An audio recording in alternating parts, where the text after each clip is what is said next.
Right. Okay, so Alex, take it away. All right. Thank y'all so much, and thank y'all for y'all's participation by wearing blue. So we're going to get started. Oh, what do I want? There we go. So first we're going to start off with some basic information, which some of y'all should know a little bit of the background. So autism is a developmental exceptionality that is characterized by difficulty in social interaction, communication, and by restricted or repetitive patterns throughout thought and behavior, my bad. The symptoms are challenges with social skills, which that is huge. Repetitive behaviors, speech and nonverbal communication in some cases. Autism is an umbrella term. So basically we had more, it's from mild to severe, and way back when they actually had multiple types of autism. However, they're putting it under one big bracket now, which this is like new and very recent information. They're trying to protect people who have Asperger's and pervasive developmental disorder not otherwise specified, to basically protect them if they have more severe symptoms with insurance purposes and stuff. All right, potential causes. There are two potential causes, which the one that I lean most towards is genetic. And there's also supposedly environmental factors. So there's not really like a single known cause quite yet. And given the complexity of the disorder and the fact that the symptoms and severity varies, there are many causes and both can go hand in hand depending. Which I'm just going to summarize this portion. There's supposedly like genetic mutations that occur, which can make the brain process things differently, and different areas of the brain fire up. And environmental things could be such as like medication during pregnancy, air pollutions. Those can play a role in triggering autism. I've done research on if vaccines could supposedly cause autism. And so far on websites and the research that I did my senior year for my senior project, there are no direct links for vaccines causing autism. Here's a list of symptoms.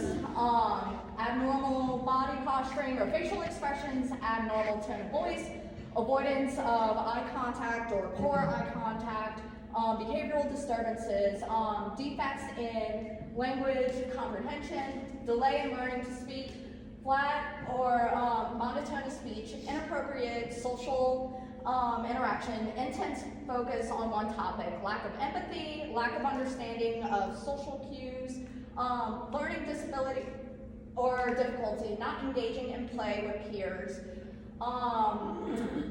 preoccupation with specific topics, repeating words or phrases, repetitive movements, self-abusive behaviors, sleep disturbances, social withdrawals, unusual reactions in social settings, using odd words or phrases, and there are more symptoms for sure.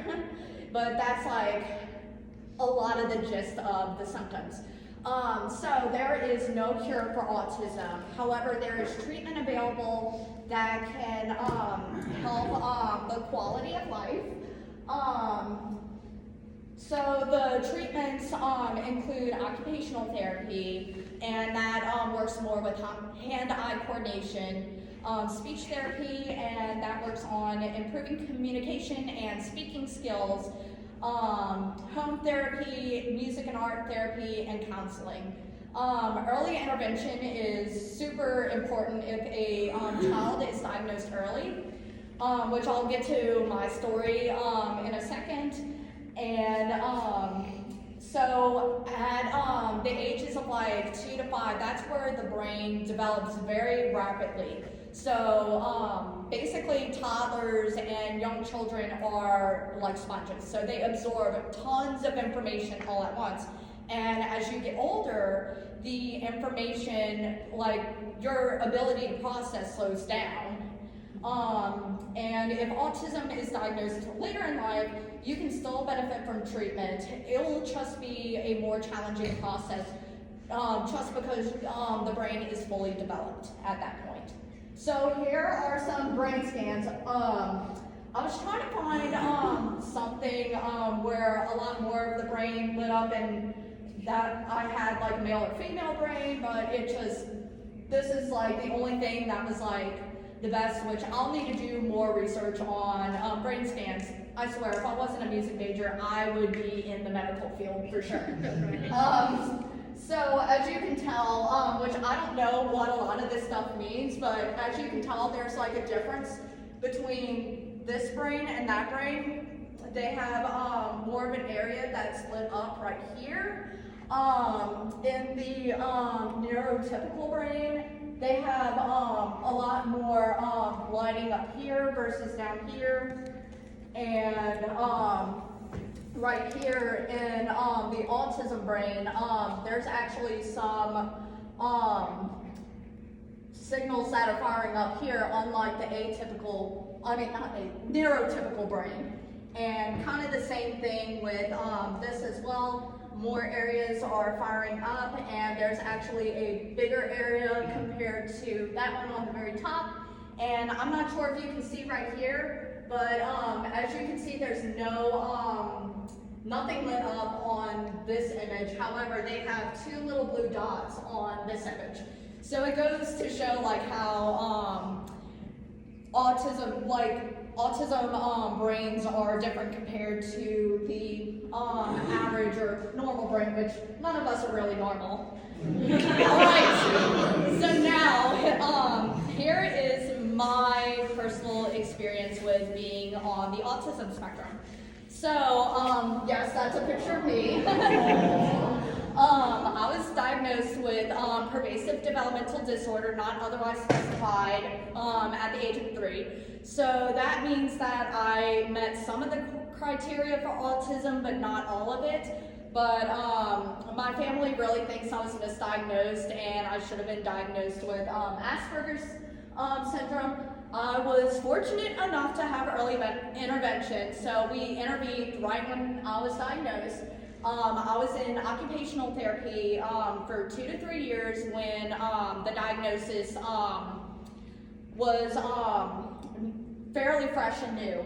I had speech therapy for 9 to 10 years, so I graduated from speech therapy in the 6th grade, which I went to a facility in Jefferson Parish, which that's where I was originally from, the South Shore. But when I moved over here, I did speech therapy in school. I did a lot of home therapy, which my mom was like, basically what home therapy is where you basically work one-on-one with the child and trying to implement things in the household and how you can thrive on life skills that your parents teach you. And this was constant until I started college because, well, I'm here living in the dorms. Although I never had true music therapy, all of the music lessons have helped me academically and calmed me down for sure. We tried dance lessons when I was 7 and that did not go well. I was just super hyper, my behavior was out of whack, out of control, and my mom could not get me to calm down at night after that. It's crazy. And this whole thing basically talks about my experience in the special ed room. So I was in the moderate severe room when I was 5, a kindergartner. A lot of people loved kindergarten, which I'm sure y'all remembered like kindergarten being great. Oh, not all of you? Okay. Undiagnosed ADHD. Okay. But yeah, my kindergarten experience was not the best, unfortunately. While a lot of people were learning how to read during that point and they were trying to grasp a lot of information and just basically getting you geared up for the first grade. I had absolutely none of that, unfortunately. We basically sat down and did absolutely nothing. So it was just basically playtime, and the only thing that I really remembered academically doing, which I don't even call it academic, like that's how bad things were in the school that I was in. I basically sat there and wrote my name every day, and to give a challenge in cursive, like that is just no fun. And we just basically sat around and did jack squat. I mean, I did go into a regular ed classroom for social studies for like 20 minutes or so, but a lot of the things that I remembered were not productive at all, and I just had like no shot of life if I was still stuck in that school and stuck in that predicament. Like I would not be where I'm at today for sure. However, when I moved, I forgot to say, before moving to Vanderbilt, before Katrina and all that, I transferred schools, and yes, I was still in the moderate severe room in Jefferson Parish, but I was transferred to another school, and the teacher was actually really excited because I was, which in both of those rooms, or both situations, everyone was nonverbal. I was the only verbal student in both classrooms. But the first grade teacher actually got really excited, and she actually started doing normal first grade work with me. So that kind of gives like a little spiel on that for 2 weeks.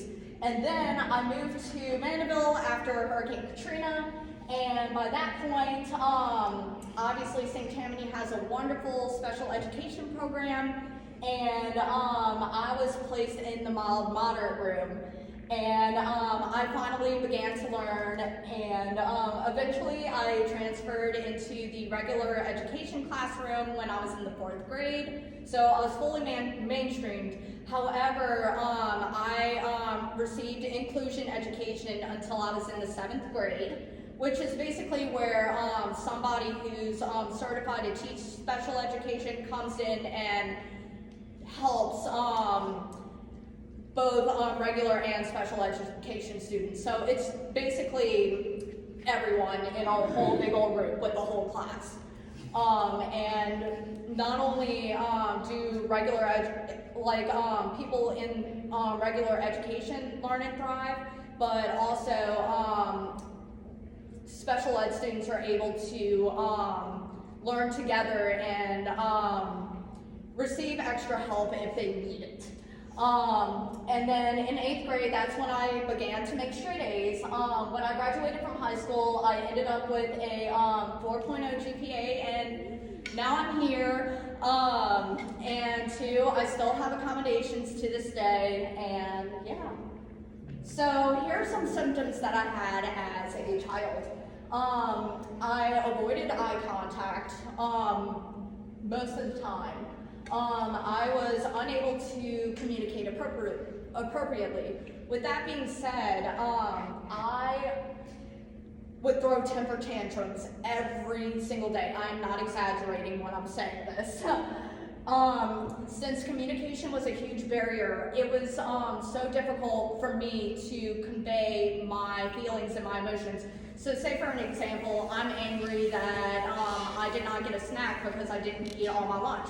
I would throw a temper tantrum because I'm angry, but I cannot say, oh mom, I'm mad at you, or oh, I'm sad because I did not get a snack. I did not know right from wrong back in the day. So for instance, I just threw a random situation in there, and this was something that my mom told me. Say like I get a hold of a cleaning product, say like Clorox or whatever. I go to the cabinet to go and try and ingest it. I don't know that that's poisonous, but of course my mom would have to watch me like a hawk so she could take the poisonous substance away from me, because if not, then you got a dead child. Okay, sensory overload. This is like one of the huge things for me. I was very sensitive to both noise and textures, for sure, when I was a kid. I always wore socks, and apparently I still do. I'll get to that later. And I was a very picky eater. I overreacted to high-pitched noises, such as vacuum cleaners, hearing tests, which I'll talk about how that affected something else in a minute. Thunder, fire drills, etc. So I had a fear of headphones from the ages of 3 to about like 6 or so, because since I was exposed to having that hearing test, I automatically assumed those headphones correlated with the high-pitched screeching sound, which now it's not even that loud to me, but of course, way back when, I was very sensitive and terrified of it, and I just didn't like that high-pitched noise at all. I would typically scream and cry because I was very anxious during and after the fact. The reason why I was afraid of loud noises, not only because of the loudness of the noise itself, but I actually had a fear that the noise itself would actually do harm to me. So basically like, oh, the noise is going to come and kill you. Like that's what was going on with me psychologically during that point, which my mom didn't understand that until I explained it, and she's like, oh, that must be very scary. I did not talk a whole lot when I was younger, for sure, which I started doing well, but then my speech like declined, and basically my mom was like wondering like, oh, is she hard of hearing? And apparently no, I was totally fine there. Repeating one word or a phrase. So say like if my mom asked me if I wanted a snack, I would repeat something completely off topic, say like Snow White, which that was my favorite thing when I was younger. I loved the Snow White and the Seven Dwarfs. So I would basically say like, oh, Snow White, Snow White, Snow White, Snow White, Snow White, like over and over again until I got my Snow White figurines, basically, that I loved, or plush toys, one of the two. I had restricted interests or fixating on things, and things of that nature. I had very inappropriate social interaction, for sure. That's one of the main things, and that goes hand in hand with communication. So my approach was very maladaptive. I would not play with my class peers like normal preschoolers would. Instead, I would basically go up to them, run, hit, slap, kick, punch, whatever, basically act physically aggressive to my classmates. If they took a toy that I wanted, or if, just say they're sitting there out of the blue playing and I either wanted that toy or I just wanted to interact with them. And this is the part that I'm not really like sure of, just because I was very young, so I don't remember like a whole lot of that. Basically I would act aggressive or abusive. And there was also an instance, which I put that up there, where my mom was just talking to my instructor and I was fine 1 minute, and the next minute I threw a toy car at my mother's head for no reason. And of course I got punished for it, but it was just out of the blue and just weird. And it must have been something going on, like, oh, I'm feeling a certain way, so of course, that's the way how I reacted. So I had speech and language delay. I had developmental delays as well, such as not being potty trained until I was 4, which most people are potty trained when they're 2. My mom said that she almost had me potty trained until I almost accidentally fell in the toilet, and 2, I was itty bitty and still am tiny. So, that definitely delayed the process. And also, I did not really dress or bathe myself until I was like a preteen or close to it. So it was completely different, because most kids are dressing themselves at like 5, 6 years old. No, I was like 9 and 10 when that happened. I did not understand emotions back then, and I had lack of sympathy.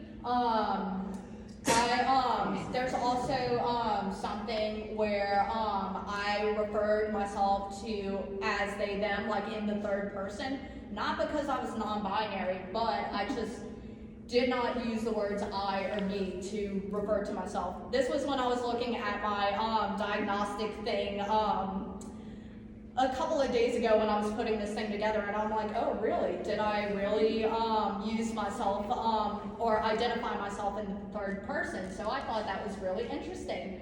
I had to be on schedule, if not, game over. I have a meltdown, crankiness, and all that stuff. I did not take naps. Did not.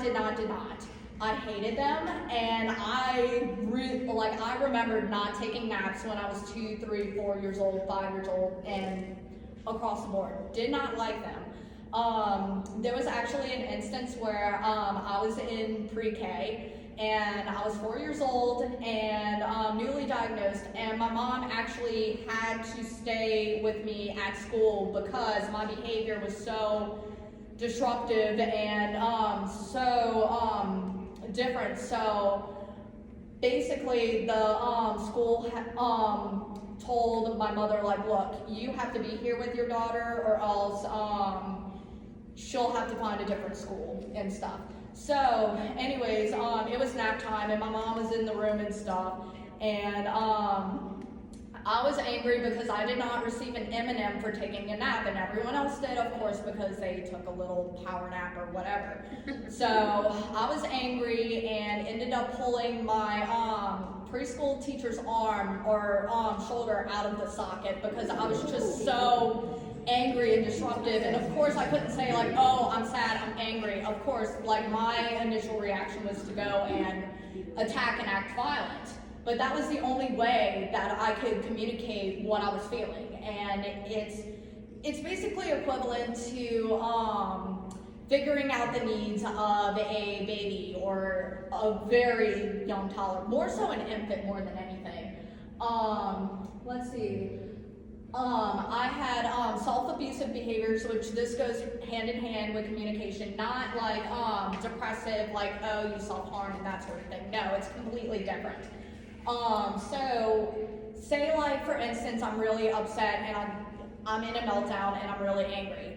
I distinctly remembered a lot when I was younger, especially in my single digit years, which I would go and actually like slap myself either in the head or bang my head against the wall, but that was me saying like, hey, I am really angry right now, or oh, I'm upset. I could not put into words like what I was feeling. So there was that barrier there. So I was doing more action and showing versus communicating because I could not communicate the way I was feeling. And that was like a main barrier. And that's one of the biggest things with autism is communication. Okay, symptoms that I face today. Change in routine. I still have issues when it comes down to change in routine. I have to be on some sort of schedule. This semester, I'm sure y'all have seen on Facebook, like things have been a little bit rough. Well, once a week, at least one class would cancel, if not more. So I don't have that routine or that schedule. So of course, my initial reaction is to panic and freak out.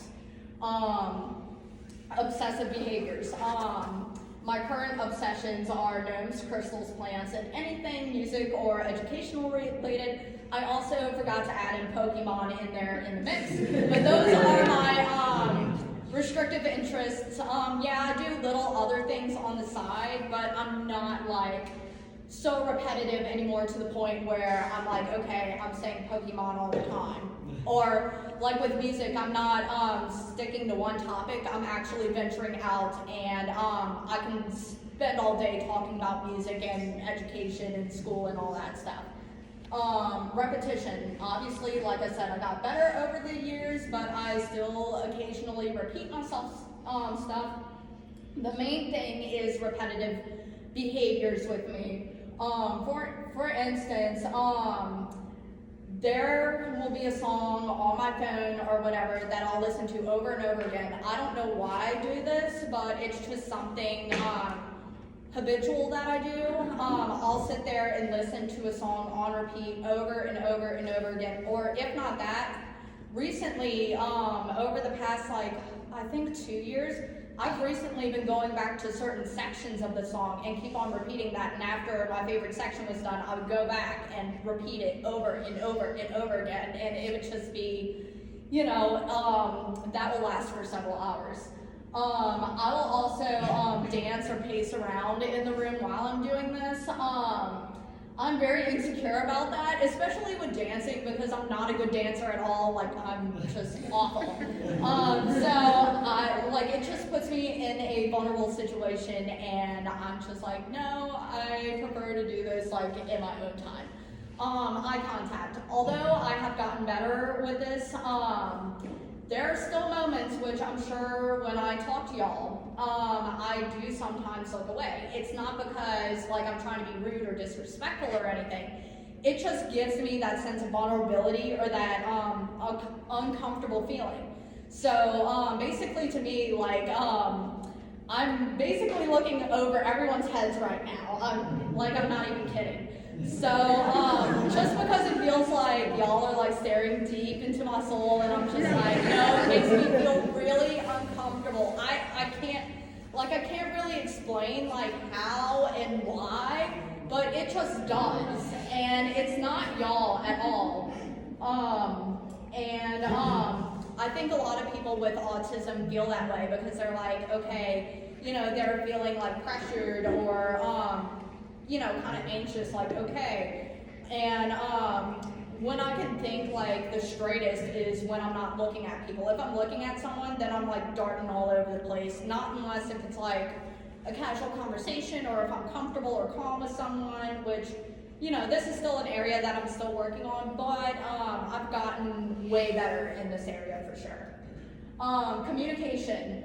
I did not communicate my feelings well at all until my freshman year of high school. I threw temper tantrums, like I said, every day until the second 9 weeks of my freshman year of high school. I am dead serious. Imagine a junior high school student throwing temper tantrums all the time. It's just not, your typical norm.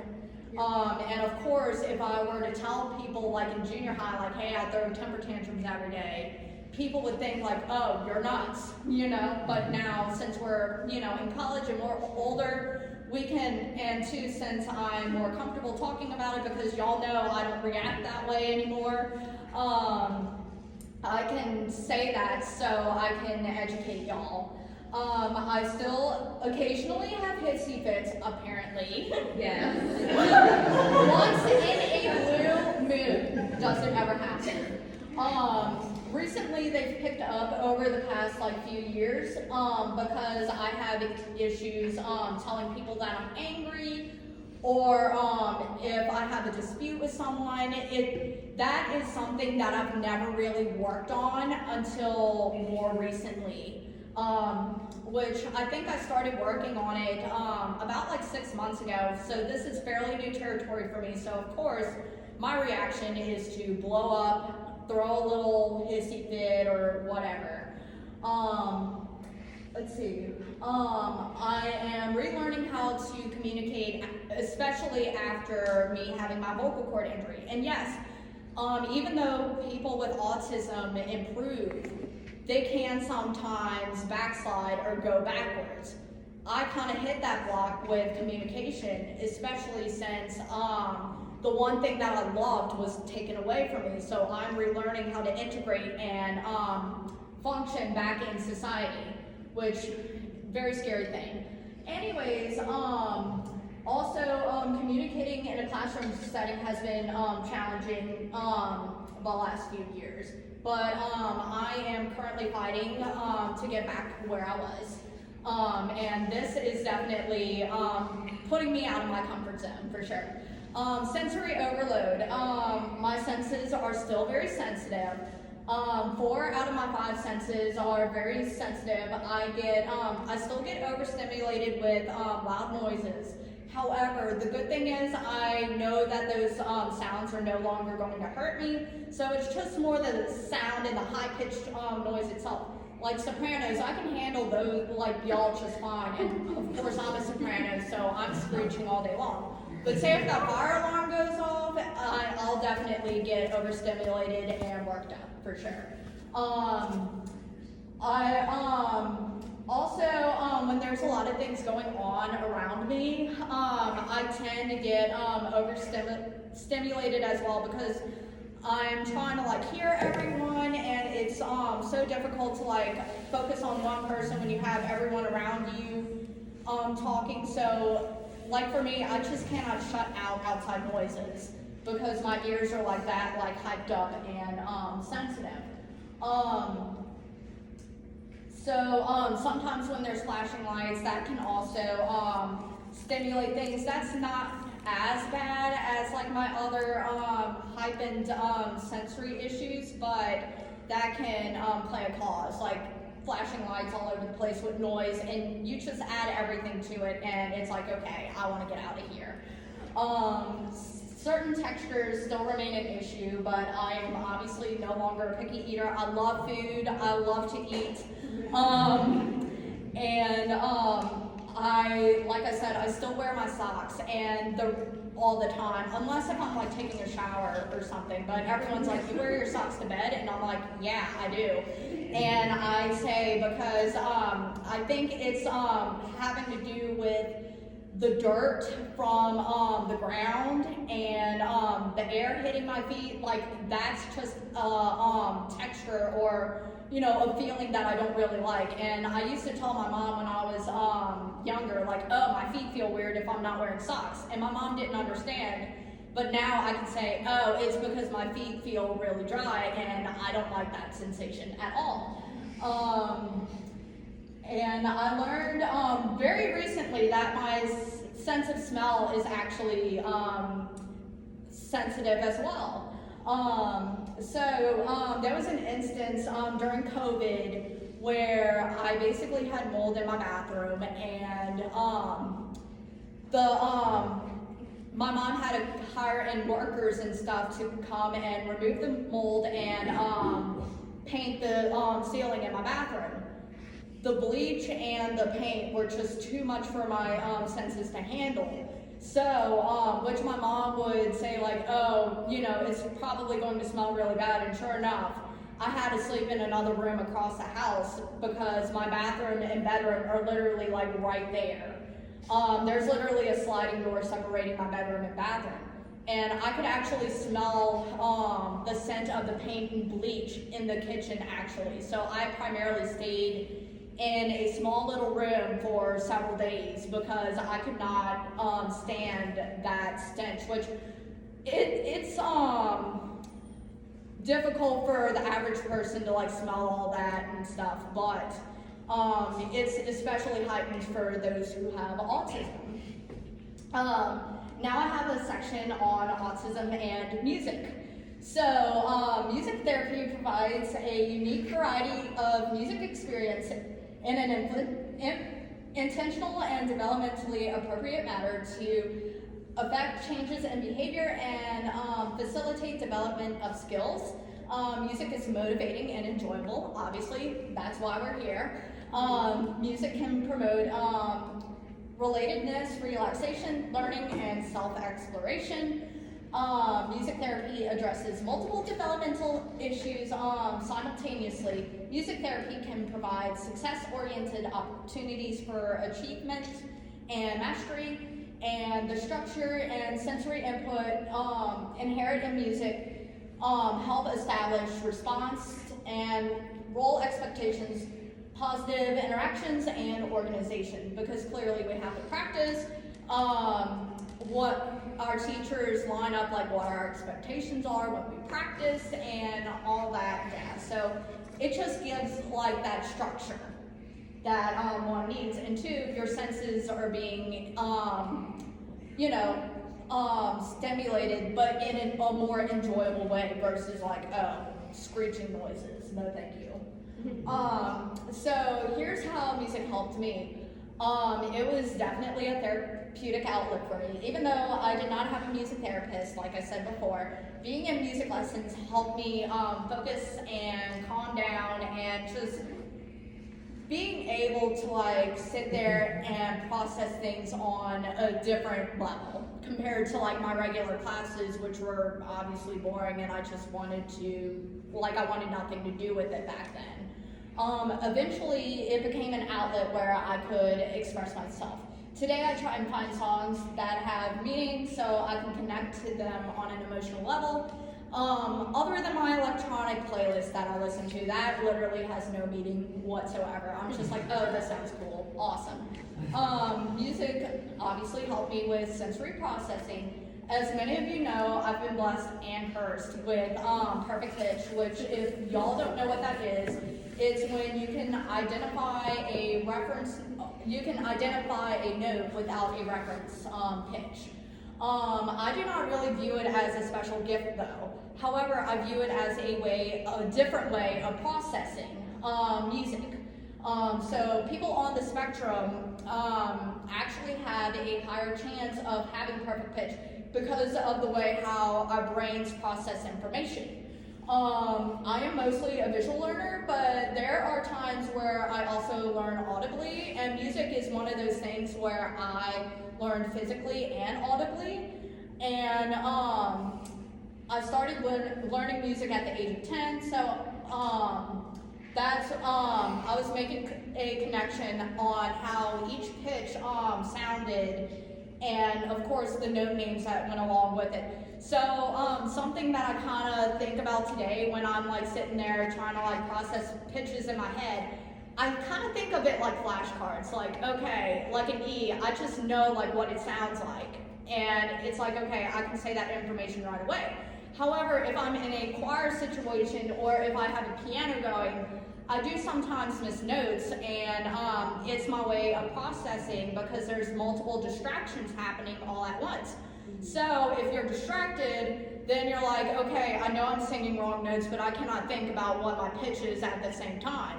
It's like I know I'm singing wrong notes, but I just, I have that processing barrier. And two, I cannot process things very quickly because I feel like there's like a little mental block there. So there's some times where I'm singing by myself and I'm like, yeah, I know I'm singing wrong notes. Okay, let me isolate this one by one very slowly and work with it that way. That's just the way how my brain processes things. Unlike people who have relative pitch, they're like, okay, I know the interval to this note to that note. Okay, this is a perfect fit. Composers who have or had autism.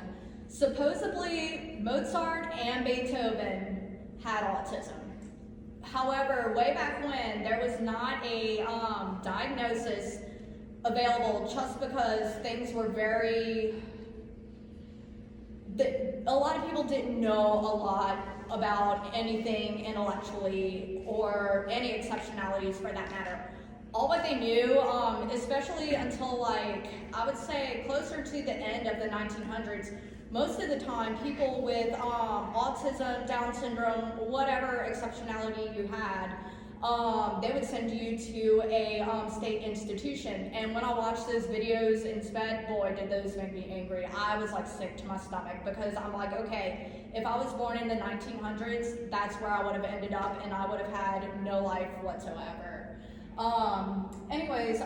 Travis Meeks, Marty Ballin, James Durbin, Susan Boyle. I'm still trying to research composers and musicians, but there's just not a lot out there as far as musicians having autism, which I have to dig a little bit deeper, but this is what I could conjure up right now.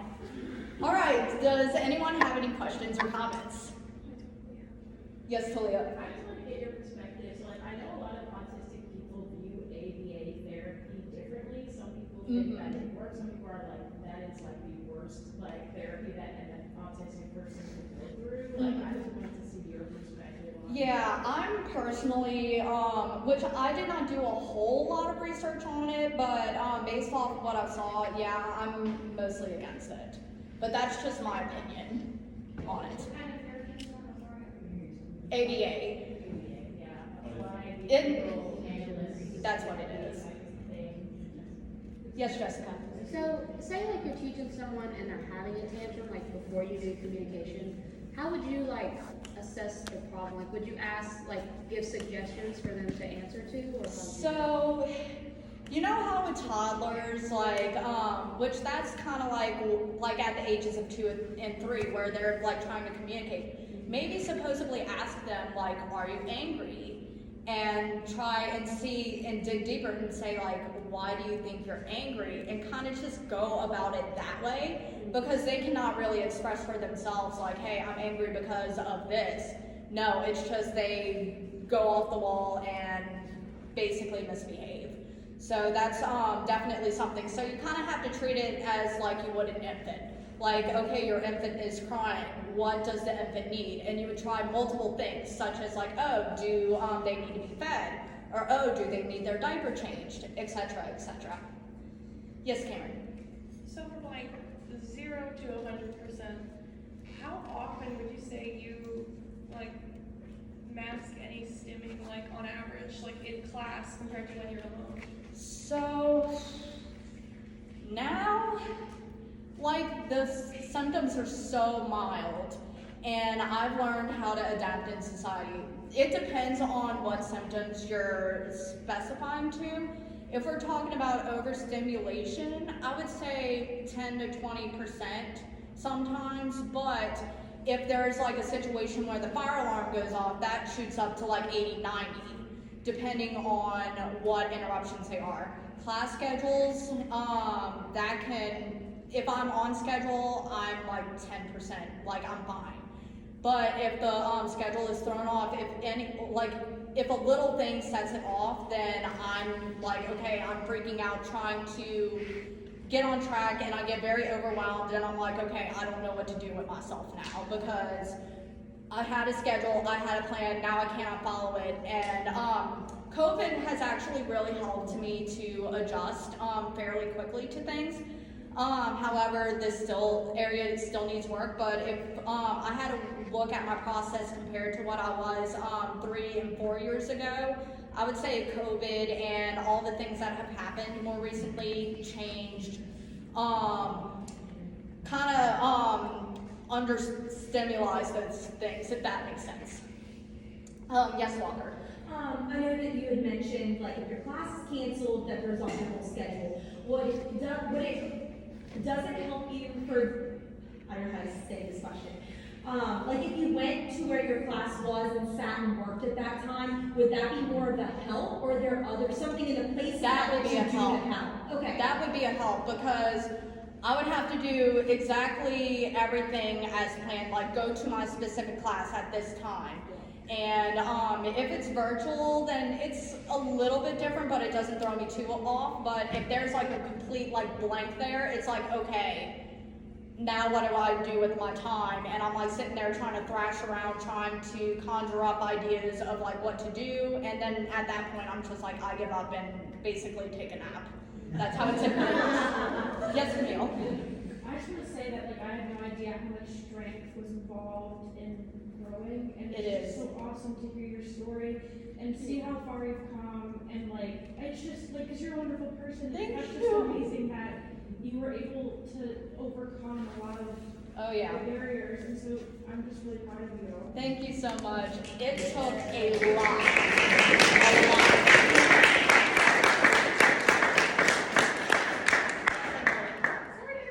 It's all good. It's all good.